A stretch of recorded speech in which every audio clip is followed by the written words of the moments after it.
قرآن مجید کی سب سے بڑی حجم کے اعتبار سے سورت ہے جو 40 آیات پر 40 رکوعات پر مشتمل ہے، اور یہ مدینہ المنورہ میں حضور علیہ السلام کے قلب اطہر پر نازل ہوئی، اور اس سورت کا آغاز حروف مقطعات سے کیا جا رہا ہے۔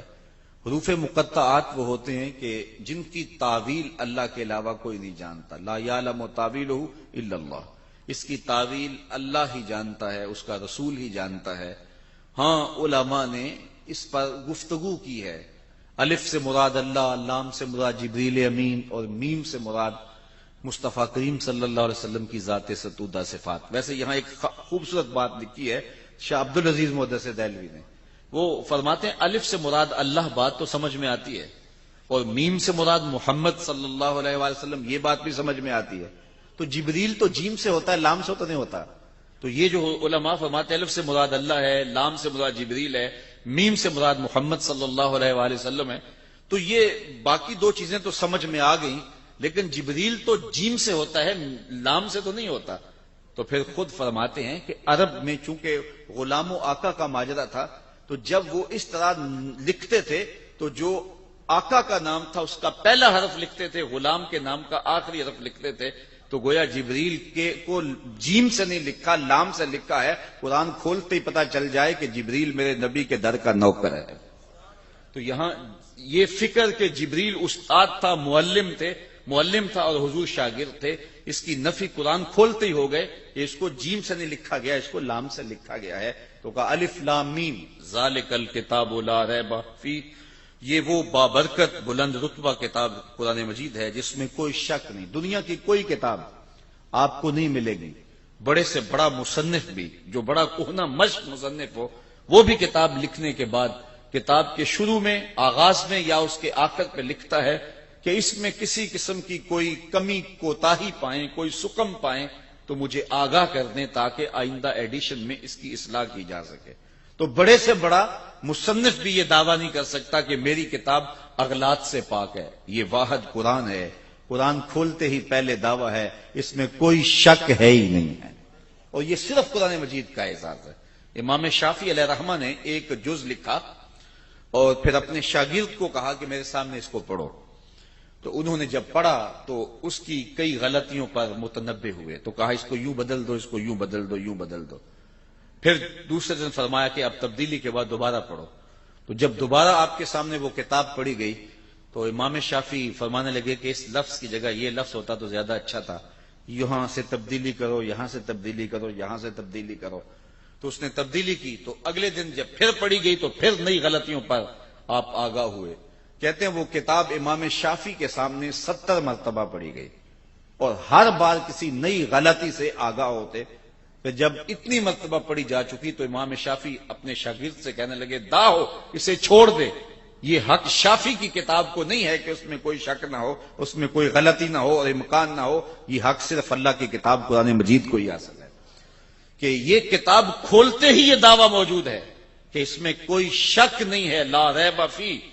تو یہاں لا نفی جنس کے لیے ہے کہ یعنی مطلق کوئی بھی اس کے اندر شک ہے ہی نہیں، نفس کتاب میں کوئی شک نہیں۔ اگر کسی کے ذہن میں شک ہو وہ ایک امر آخر ہے، اور وہ آگے چل کے سورہ بقرہ میں ارشاد فرمایا گیا کہ جو ہم نے اپنے عبد خاص پہ اتارا اس میں اگر تمہیں شک ہے تو اس کی مثل ایک صورت لا کے دکھاؤ۔ تو کسی کے نفس میں شک ہو، کسی کے ذہن میں تردد ہو، وہ ایک امر آخر ہے۔ نفس کتاب کے اندر لا ریب فیہ مطلق نفی کر دی گئی، جنسیت جنس کی نفی کر دی گئی کہ شک نام کی چیز ہی اس کتاب میں نہیں۔ اتنی مبرہ، اتنی پاکیزہ اور اتنی خوبصورت کتاب ہے کہ یہاں شک نہیں ہے۔ ہدی للمتقین، اور یہ کتاب ہدایت ہے ڈر والوں کے لیے۔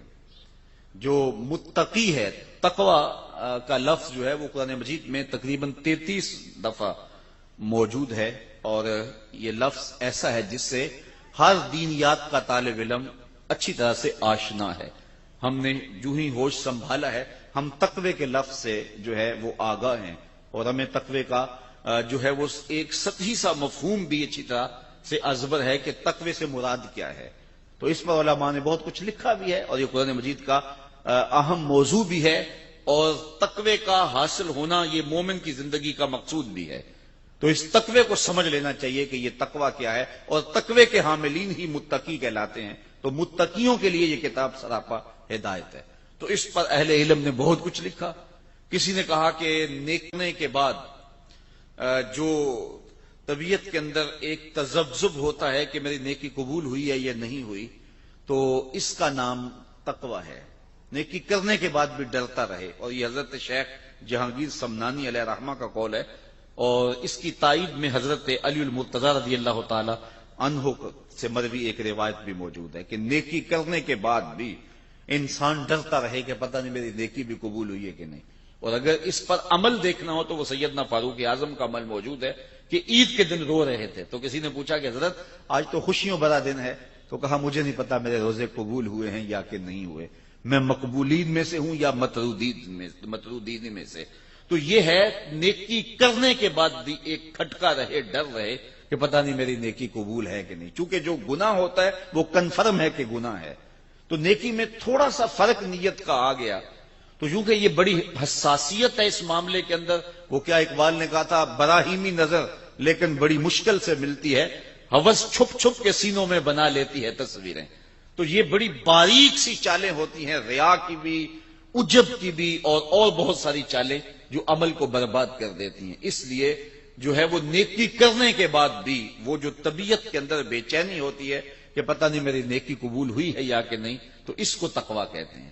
تقوی کے بارے میں یہ بھی کہا گیا کہ گناہ سے قلبی نفرت اور نیکی کی طرف قلبی رغبت کا نام تقوی ہے. لیکن میرے خیال میں تقوی کے حوالے سے بہت اچھا حضرت کعب بن احبار سے مروی ہے. جب حضرت عمر رضی اللہ تعالیٰ عنہ نے ان سے پوچھا کہ تم پچھلی کتابوں کے عالم بھی ہو اور قرآن بھی پڑھا ہے، تم بتاؤ کہ تقوی کیا ہے. یہ کعب احبار نے حضور کا زمانہ پایا ہے، لیکن زمانہ رسالت مآب صلی اللہ علیہ وسلم میں اسلام قبول نہیں کیا. حضور علیہ السلام کے وصال کے بعد انہوں نے اسلام قبول کیا.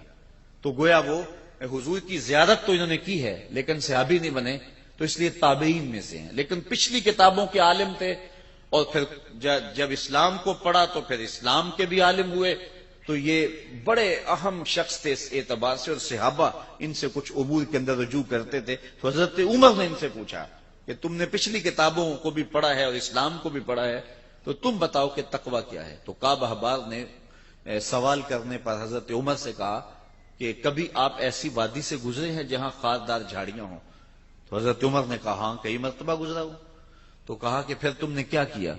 تو حضرت عمر نے کہا کہ میں نے کپڑے سمیٹ لیے کہ جھاڑیوں سے گزر رہا ہوں، کو کانٹا میرے دامن سے الجھ نہ جائے اور میرا لباس تار تار نہ ہو جائے.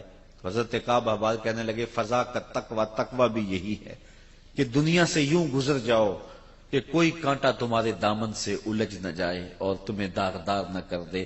گناہوں سے بچ بچ کے زندگی گزارنے کا نام تقوی ہے.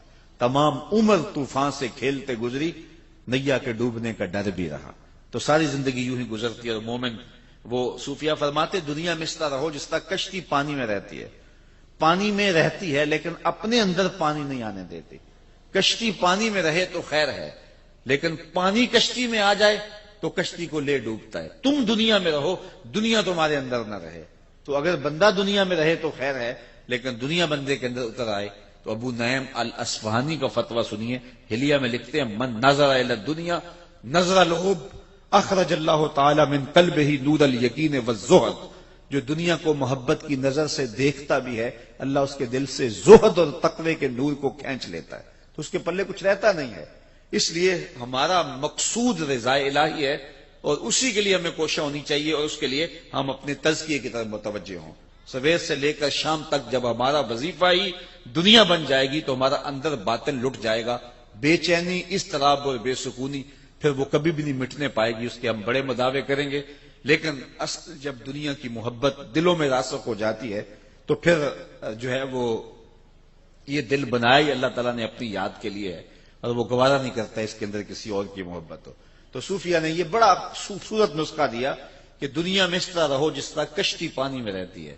پانی میں رہے گی، خود بھی تیرے گی، اوروں کو بھی ترائے گی، لیکن پانی اگر اندر آ گیا تو باقیوں کو بھی لے ڈوبے گی اور خود بھی ڈوب جائے گی. تو اس لیے تقوی یہ ہے کہ انسان جو ہے وہ دنیا کے اندر حزم و احتیاط کے ساتھ زندگی گزارے، اس کے دامن سے گناہ کا کوئی جو ہے وہ کانٹا نہ الجھے جو اس کے دامن کو تار تار کر دے۔ تو جو متقی ہیں اللہ تعالیٰ نے قرآن مجید کو سراپا ہدایت ان کے لیے بنایا ہے۔ یہاں قرآن مجید جو ہدایت ہے اس کے لیے لفظ مصدر استعمال کیا، ہدن مصدر استعمال کیا گیا، تو مصدر کا استعمال کرنا اس کے معنی کی کثرت کو بیان کرنا مقصود ہے کہ یعنی سراپا ہدایت ہے، سراسر ہدایت ہے ان کے لیے جو متقی ہیں۔ اب متقی کون ہیں ان کی کچھ صفات کا یہاں ذکر کر دیا تاکہ لوگوں کے لیے سمجھنا آسان ہو کہ تقوی کا حصول جو کہ مقصود ہے ایک مومن کی زندگی کا، وہ کیسے حاصل کیا جائے تقوی۔ تو اس کی پہلی شکل یہ بیان کی، الذین یؤمنون بالغیب، وہ جو بن دیکھے مانتے ہیں، یعنی متقی وہ ہیں کہ جن کا ایمان بن دیکھے ہے۔ دیکھ کر کے مان لینا یہ کمال نہیں ہوتا۔ وہ تو آپ جانتے ہیں کہ جب ڈوب رہا تھا فرعون تو اس نے اس وقت کہا تھا آمنت برب موسیٰ، میں موسیٰ کے رب کو مان گیا، لیکن اس کا یہ ماننا معتبر نہ ہوا۔ تو ایمان جو ہے وہ بالغیب ہے، بن دیکھے جو چیز مان لی جائے، تصدیق کر لی جائے جس چیز کی، تو اس کو ایمان کہا جاتا ہے۔ تو یہ پہلا وصف بیان کیا گیا متقیوں کا کہ جو بن دیکھے مانتے ہیں، اور ایمان نام ہی بن دیکھے ماننے کا ہے۔ مجھے پھر وہ بہلول یاد آ گیا، یہ مجذوب تھا اور سڑک کے کنارے بہلول بیٹھ کے اپنے پاؤں پر مٹی کے گھروندے بناتا تھا اور انہیں مسمار کر دیتا تھا۔ یہ جس طرح بچے کو گلی میں ریت پھینک جائیں تو وہ اپنے پاؤں پہ گھروندے بنا کے گرا دیتے ہیں، تو یہ بھی اسی شغل میں لگا ہوا تھا۔ تو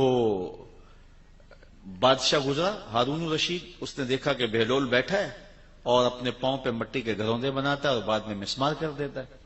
تو بادشاہ نے مسکرا کے پوچھا بہلول کیا کر رہے ہو؟ اس نے کہا جنت کے محل بنا رہا ہوں۔ تو بادشاہ مسکرا کے گزر گیا، دیوانہ ہے، جنون کی باتیں کر رہا ہے۔ لیکن سادی بولے سادیا نزدیک رائے عاشقاں خلق مجنون اندو مجنو عاقل است۔ کہتے ہیں کہ اگر عاشقوں سے رائے پوچھتے ہو تو اصل جو یار کے نام پہ سب کچھ وار دیتا ہے وہی تو عاقل ہوتا ہے۔ تو خیر بادشاہ نے کہا کہ ٹھیک ہے کوئی جنونی باتیں ہیں، بادشاہ گزر گیا۔ پیچھے ملکہ زبیدہ آ رہی تھی، اس نے دیکھا بہلول مٹی کے گھروندے اپنے پاؤں پہ بناتا ہے، مسمار کر دیتا ہے۔ وہ بھی رک گئی، پوچھا بہلول کیا کر رہے ہو؟ کہا جنت کے محل بنا رہا ہوں۔ کہا بیچتے بھی ہو؟ کہاں بیچتا ہوں۔ کتنے کا؟ 10 روپے کا۔ اس نے 10 درہم یا دینار نکال کر کے دیے تجوری سے۔ تو بہلول نے وہ پیسے پکڑے اور دجلہ میں پھینک دیے اور ایک گھروندے کے گرد جو ہے وہ دائرہ کھینچ دیا، کہا یہ تمہارا ہوا۔ تو خیر ملکہ بھی چلی گئی، رات پڑی، بادشاہ سویا تو کیا منظر جاگتا ہے خواب میں کہ جنت ہے، خوبصورت محلات ہیں، ایک محل کے باہر لکھا ہے ملکہ زبیدہ۔ شوق ہوا کہ دیکھوں، آگے بڑھا تو خادم نے روک دیا، کہا یہ میری بیوی کا محل ہے۔ کہا جنت اور دنیا کے ضابطے الگ الگ ہیں، تم اجازت کے بغیر نہیں جا سکتے۔ اسی اثناء میں بادشاہ کی آنکھ کھل گئی۔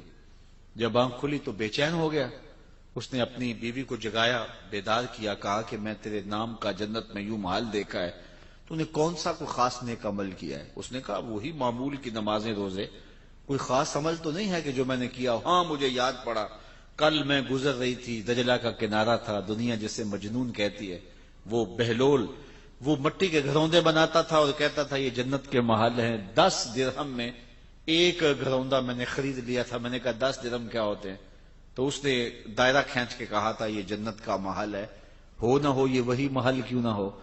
بادشاہ کہنے لگا سر پکڑ کے وہ تو مجھے بھی کہتا تھا، لیکن میں دیوانے کی بات سمجھ کے گزر گیا۔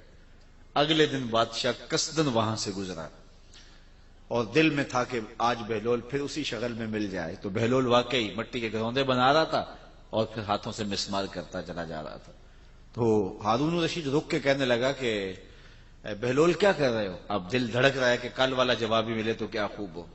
تو بہلول نے کہا جنت کے محل بنا رہا ہوں۔ بادشاہ کا دل تھوڑا سا سکون میں آیا تو کہا آپ بیچتے بھی ہو؟ کہا ہاں بیچنے کے لیے بنا رہا ہوں۔ کہا کتنے کا؟ کہا آدھی حکومت لگے گی۔ کہا کل تو 10 درہم کا میری بیوی نے خریدا، کہا اس کے لیے آج بھی 10 درہم کا ہے۔ تو کہا میرے لیے اتنا مہنگا کیوں؟ کہا تو دیکھ کے جو آیا ہے، الذین یؤمنون بالغیب، جو بن دیکھے سودے کرتے ہیں. تو کہا یہ تقوی والوں کی علامت ہے. اور یہاں میں آپ کی خوشی کے لیے حضور کا ایک فرمان بھی سناتا ہوں. حضور نے فرمایا طوبی لمن رآنی وآمن بی، اس شخص کو مبارک ہو جس نے مجھے دیکھا اور میرے اوپر ایمان لایا. چاند پھٹتے ہوئے دیکھا، سورج واپس آتے ہوئے دیکھا، کنکروں کو کلمے بولتے دیکھا، درختوں کو سلامیاں دیتے دیکھا. اس شخص کو مبارک ہو. وہ بدبخت ہے کہ کنکروں کو کلمے پڑھتے ہوئے دیکھ کر بھی نہیں مانے، لیکن تم نے مان لیا. کہا تمہیں تمہارے ایمان لانے کی میں ایک مبارک دیتا ہوں. طوبی لمن رآنی وآمن بی، اس شخص کو مبارک ہو جس نے مجھے دیکھا اور میرے اوپر ایمان لایا. وطوبی 7 مرات من لم یرانی وآمن بی، اور جنہوں نے مجھے دیکھا بھی نہیں ہوگا پھر بھی مانیں گے، ان کو 7 مبارک ہیں. الذین یؤمنون بالغیب، جو بن دیکھے سودے کرتے ہیں. اچھا یہاں ایک سوال کھڑا ہو جاتا ہے، اس کا جواب دینا چاہوں گا، اور اس میں بڑی باتیں ہیں کہ جب یہ ایمان ہوتا ہی بالغیب ہے تو پھر حضور علیہ السلام کو جن صحابہ نے مانا ہے تو حضور کو تو دیکھ کے مانا ہے، تو پھر حضور پر ایمان بالغیب تو نہ ہوا، حضور کو تو دیکھ کے ایمان لائے نا. تو ایمان ہے الذین یؤمنون بالغیب، وہ جو بن دیکھے مانتے ہیں. تو صحابہ نے تو حضور کو دیکھا، تو پھر حضور پر ایمان کس معنی میں ہوا؟ تو یہاں اگر آپ کی توجہ ہو تو 2 جملوں میں یہ بات کہنا چاہتا ہوں کہ انہوں نے حضور کو دیکھا، اس میں کوئی شک نہیں، لیکن حضور کے ہاتھوں کو دیکھنے کا نام ایمان لانا نہیں ہے. ہاتھوں میں ید اللہ کی طاقت کو ماننے کا نام ایمان ہے، اور وہ غیبی وصف ہے. آنکھوں کو ماننے کا نام ایمان نہیں ہے، آنکھوں میں مازاق کی قوت کو ماننے کا نام ایمان ہے. سینے کو ماننے کا نام ایمان نہیں ہے، سینے میں علم نشرہ کے جلووں کو ماننے کا نام ایمان ہے. بازوؤں کو ماننے کا نام ایمان نہیں ہے. وہ تو ابو جہل بھی جانتا تھا یہ بازو ہیں، لیکن بازو میں ما رمیت کی طاقت کو ماننے کا نام ایمان ہے. اسی طرح کانوں کو ماننے کا نام ایمان نہیں ہے، کانوں کی سماعتوں کو ماننے کا نام ہے. انی ارا ما لا ترون واسمع ما لا تسمعون، کہا جو میں دیکھتا ہوں تم نہیں دیکھتے، جو میں سنتا ہوں تم نہیں سنتے ہو. ان قوتوں کو ماننے کا نام ایمان ہے. دوسرے لفظوں میں یوں کہہ لو کہ محمد بن عبداللہ کو ماننے کا نام ایمان نہیں ہے، محمد رسول اللہ کو نام ماننے کا نام ایمان. اور یہ اوصاف غیبیاں ہیں. تو حضور کو بھی جنہوں نے مانا تو حضور علیہ الصلوۃ والسلام کے وجود کو، بشرے کو، حضور علیہ الصلوۃ والسلام کی صورت کو انہوں نے گو دیکھا. لیکن ایمان ان غیبی صفات پر ہے جو دکھائی نہیں دیتی، اور ان غیبی صفات کو ماننا ہی کمال ہے. تو آج اگر کوئی رسول اللہ کو مانتا ہے لیکن حضور کے کمالات نہیں مانتا ہے تو پھر کس طرح اس کا ایمان معتبر ہوگا؟ ایمان تو بالغیب ہوتا ہے. تو رسول اللہ کے چہرے کو ماننے کا نام ایمان نہیں ہے، چہرے میں وجہ اللہ کے جلووں کو ماننے کا نام ایمان. تو جنہوں نے ظاہری طور پہ دیکھا ذرا ان کا رنگ بھی دیکھیے. یہ قرآن سے چلو اس بات کو طے کر لیتے ہیں. کچھ لوگوں نے دیکھا نا، لیکن خدا کہتا ہے نہیں دیکھا. ذرا غور کیجیے اس جملے پہ، وَتَرَاهُمْ يَنْظُرُونَ إِلَيْكَ وَهُمْ لَا يُبْصِرُونَ. کیا مرحلہ محبت ہے، اور کیا اللہ تعالیٰ نے جو ہے وہ کمال کر دی کہ فرمایا کہ وَتَرَاهُمْ يَنْظُرُونَ إِلَيْكَ. محبوب آپ ان کو دیکھ رہے ہیں، آپ ان لوگوں کو دیکھ رہے ہیں. وَتَرَاهُمْ آپ ان کو دیکھ رہے ہیں. کیا؟ يَنْظُرُونَ إِلَيْكَ کہ یہ تمہیں دیکھ رہے ہیں. اے محبوب آپ ان کو دیکھ رہے ہو کہ یہ آپ کو دیکھ رہے ہیں، آپ ان کے دیکھنے کو دیکھ رہے ہو. وَهُمْ لَا يُبْصِرُونَ میں خدا ہو کے کہہ رہا ہوں کہ یہ تمہیں دیکھ ہی نہیں رہے. ذرا غور تو کیجیے، ایک ہی آیت میں 3 باتیں کہی. وَتَرَاهُمْ يَنْظُرُونَ إِلَيْكَ وَهُمْ لَا يُبْصِرُونَ محبوب آپ دیکھ رہے ہیں کہ یہ تمہیں دیکھ رہے ہیں، میں کہتا ہوں نہیں دیکھ رہے. ذرا اس پہ تھوڑی دیر کے لیے رک جائیے کہ یہ دیکھ رہے ہیں اور ان کے دیکھنے کو محبوب آپ دیکھ رہے ہیں، لیکن میں کہتا ہوں خدا ہو کے نہیں دیکھ رہے.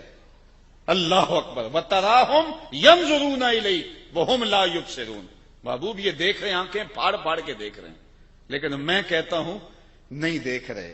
اس لیے کہ جنہوں نے تجھے اپنے جیسا دیکھا دیکھا ہی نہیں ہے. کول ہندیاں بھی کہیں اپنا نہ جانیا، دل والے آکھیا دلدار آ گئے. یار تبھی تو قبر میں سوال ہوتا ہے نا ابو جہل کو، من ربو کا ما دینوں کا ما کنت تقولو فی ھذا الرجل. حضور سامنے ہیں. ابو جہل کو سوال ہوتا ہے کہ حضور کے بارے میں، حضور سامنے ہے، ذرا توجہ فرمائیے گا، حضور سامنے ہیں. ابو جہل کو سوال ہوتا ہے ان کے بارے میں کیا کہتا ہے، یہ کون ہے؟ ابو جہل کو قبر میں سوال ہو رہا ہے، حضور سامنے ہے، پوچھا جاتا ہے یہ کون ہے، تو ابو جہل کیا کہتا ہے؟ ہے ہاتھ لا ادری، ہائے افسوس میں تو نہیں پہچانتا یہ کون ہے، مجھے تو نہیں پتا یہ کون ہے۔ یار اگر پتا نہیں ہے تو پتھر کس کو مارتا تھا، پتا نہیں ہے تو کانٹے کس کی راہوں میں بچھاتا تھا، پتا نہیں ہے تو دارالندوہ میں بیٹھ کے قتل کی سازش کس کے خلاف تیار کی ہے، کس کے اوپر اوجریاں ڈلواتا تھا۔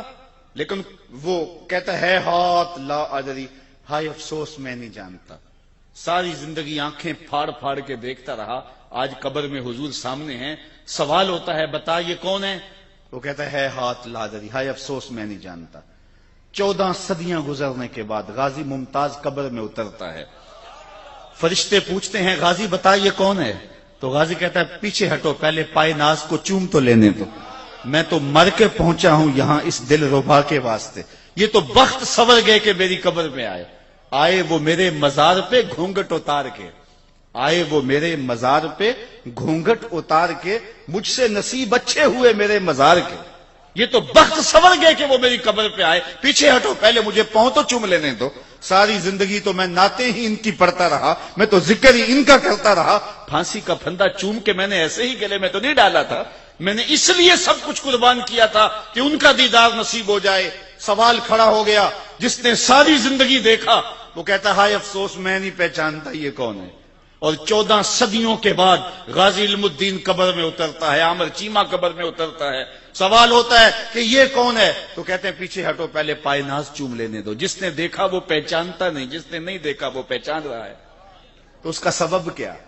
تو صاحب و سبب یہ ہے، اقبال کہتا ہے در دل مسلم مقام مصطفیٰ آبروئے ماز نام مصطفیٰ، مومن کے دل میں ڈیرے ہی حضور کے ہوتے ہیں، اور اس کی آنکھوں نے دیکھا تھا، اس کے دل نے نہیں دیکھا تھا۔ ابو جہل کی آنکھوں نے دیکھا تھا اور رب نے نفی کر دی، وَتَرَاهُمْ يَنْظُرُونَ إِلَيْكَ، محبوب یہ آنکھیں پھاڑ پھاڑ کے دیکھ رہے ہیں اور آپ ان کے دیکھنے کو دیکھ رہے ہو، وَهُمْ لَا يُبْصِرُونَ، میں خدا ہو کے کہہ رہا ہوں یہ نہیں دیکھ رہے، اس لیے کہ انہوں نے دیکھا ہی نہیں۔ تو حضور کے بازوؤں کو ماننے کا نام ایمان نہیں، بازو میں مارمیت کی طاقت کو ماننے کا نام ایمان ہے، تو وہ غیبی صفات کو ماننے کا نام ایمان ہے۔ تو یہ اگرچہ 14 صدیوں کے فاصلے پہ تھے، انہوں نے وہ بازو نہیں دیکھے، بازوؤں کی قوت کو تو مانا ہے نا، تبھی تو کھڑے ہو کے پڑھتے تھے، جس کو بارے دو عالم کی پرواہ نہیں، ایسے بازو کی قوت پہ لاکھوں سلام۔ تو انہوں نے بازو نہیں دیکھے لیکن اس قوت کو مانا ہے، انہوں نے آنکھیں نہیں دیکھی لیکن آنکھوں کے کمال کو مانا ہے، انہوں نے سینہ نہیں دیکھا لیکن علم نشرہ کے جمال کو مانا ہے، انہوں نے ہونٹ نہیں دیکھے لیکن پتلی پتلی گلے قدس کی پتیاں، ان لبوں کی نزاکت پہ لاکھوں سلام کے ترانے تو پڑے ہیں۔ اس لیے ایمان جو ہے وہ بالغیب ماننے کو کہتے ہیں۔ تو ارشاد فرمایا متقین کی پہلی صفت یہ ہے الذین یؤمنون بالغیب، جو بن دیکھے مانتے ہیں۔ تو یہ کمال ہے، بن دیکھے ماننا، انڈٹھا سودا کرنا، اور وہ جو بھی کرے گا وہ بامراد ہوگا۔ چونکہ اگر آنکھوں سے انہوں نے دیکھا تو ان آنکھوں میں تو مٹی پڑ گئی قبر کی، اس وقت تو دل کی آنکھیں کھلی، تو دل کی آنکھوں نے دیکھا ہی نہیں تھا، تو دل کی آنکھوں نے دیکھا نہیں تھا تو اب وہ پہچان نہیں سکے، اور جو ہے وہ جن کی دل کی آنکھوں نے دیکھا تھا، ان آنکھوں نے گو نہیں دیکھا تھا، دل کی آنکھیں کھلی تو سامنے جلوے رسول کے نظر آئے۔ اس لیے ایمان جو ہے وہ بالغیب ایمان لانے کا نام ہے۔ آگے ارشاد فرمایا وَيُقِيمُونَ الصَّلَاةَ، اور وہ نماز قائم رکھیں۔ نماز یہ دوسری صفت ہے اہل تقوی کی، کہ ایک تو وہ بالغیب مانتے ہیں، ایمان بالغیب رکھتے ہیں، بن دیکھے سودے کرتے ہیں، اور دوسری بات کہ وہ اقامت صلاۃ کا فریضہ سر انجام دیتے ہیں، 5 گانہ نماز، یہ ان کا معمول زندگی، یہ متقیوں کی صفت ہے۔ پہلی صفت کا تعلق اعتقادات سے ہے، اب دوسری صفت کا تعلق جو ہے وہ عبادات سے ہے، اور عبادت بدنیہ سے ہے، کہ وہ 5 گانہ نماز شعار زندگی رکھتے ہیں، اقامت صلاۃ کا مفہوم اچھی طرح سمجھتے ہیں، اور ان کی پیشانیاں رب کے حضور جھکتی ہیں۔ کتنے خوش نصیب لوگ ہوتے ہیں جنہیں رب کے حضور سجدہ میسر ہوتا ہے، اور کتنا بدبخت شخص ہوتا ہے جسے رب کے حضور سجدے کی توفیق نہیں ملتی۔ یا صبح کے وقت چڑیاں بھی اپنے گھونسلوں سے نکل کے رب کی تسبیح بول رہی ہوتی ہیں، اور حشرات الارض بھی بلوں سے باہر نکل کے رب کی پاکی کے ترانے پڑھ رہے ہوتے ہیں، اور وہ کتنا بد نصیب ہوتا ہے جو اس وقت نیند کے خراٹوں میں ہوتا ہے۔ آغاز اللہ کے حضور سجدے سے کیجئے، پھر دارین کی عزتیں تمہیں مقسوم کرے گا. آگے فرمایا وَمِمَّا رَزَقْنَاهُمْ يُنْفِقُونَ، اور ہم نے جو ان کو عطا کیا اس سے وہ خرچ کرتے ہیں. یہ عبادت مالی ہے، یعنی پہلے عبادت بدنیہ کا ذکر تھا صلاۃ سے، اب عبادت مالیہ کا ذکر کیا کہ وہ اپنے مال کو راہ خدا کے اندر خرچ کرتے ہیں. جو بھی ہم نے انہیں دیا اس سے خرچ کرتے ہیں. ویسے علماء تفسیر نے لکھا ہے کہ یہاں سے صرف مال ہی مراد نہیں ہے، بلکہ کسی کو علم دیا تو علم خرچ کرتا راہ خدا میں، کسی کو صلاحیت سے نوازا گیا تو صلاحیت کو خرچ کرتا راہ خدا میں، اس کو جو بخشا گیا، اصل رسوخ دیا گیا ہے، اس کو جو ہے وہ صلاحیت دی گئی ہے، اس کو علم کا نور دیا گیا ہے، اس کو جو بھی دیا گیا ہے اس کو راہ خدا میں خرچ کرتا ہے. لیکن عمومی طور پہ یہاں سے مال مراد لیا گیا ہے کہ اللہ نے اس کو جو دیا ہے اس سے وہ خرچ کرتا ہے، یعنی اللہ کے دیے سے خرچ کرتا ہے. یہ اس کا رنگ ہے، یہ اس کی کرم نوازیاں ہیں کہ وہ خود دے کے کہتا ہے میری راہ میں خرچ کرو، بلکہ وہ خود دے کے کہتا ہے کون ہے جو مجھ کو قرض حسنہ دے، یعنی خود عطا کرتا ہے اور پھر خود کہتا ہے مجھے قرض حسنہ دو، میں تمہیں اچھے طریقے سے لوٹاؤں گا. اور دینے والوں نے بھی راہ خدا میں جب دیا تو حد کر دی. ابو دہدا ایک صحابی ہیں، جب یہ آیت تھی نا من ذا الذی یقرض اللہ قرضا حسنا، کہ کون ہے جو اللہ کو قرض حسنہ دے، تو انہوں نے حضور کا ہاتھ پکڑ لیا اور کہا حضور کیا اللہ نے واقعی ہم سے قرضہ مانگا ہے؟ تو حضور نے فرمایا ہاں ابو دہدا، اللہ نے واقعی ہم سے قرضہ مانگا ہے. تو وہ حضور کا ہاتھ پکڑ کے ایک سمت جاتے جا رہے ہیں اور آگے ان کا باغ آ گیا جس میں 600 کھجوروں کے درخت تھے، اور کب باغ لگایا جاتا ہے، کب پلتے ہیں اور پروان چڑھتے ہیں، اور جب جو ہے وہ باغ کمال پہ ہوتا ہے، جوبن پہ ہوتا ہے، تو پھر جو ہے اس کے ساتھ جو باغ کے مالک کو محبت ہوتی ہے.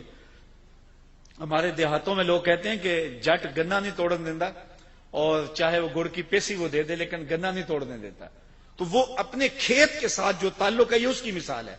تو 600 کھجوروں کے درخت، تو انہوں نے حضور کا ہاتھ پکڑا اور باغ کے قریب لے گئے اور کہا حضور کیا اللہ نے واقعی ہم سے قرضہ مانگا ہے؟ تو حضور نے پھر فرمایا ہاں اللہ نے واقعی قرض مانگا ہے. تو کہا پھر اس سودے کے آپ گواہ بن جائیں، یہ باغ میں نے اللہ کو قرضے میں دے دیا.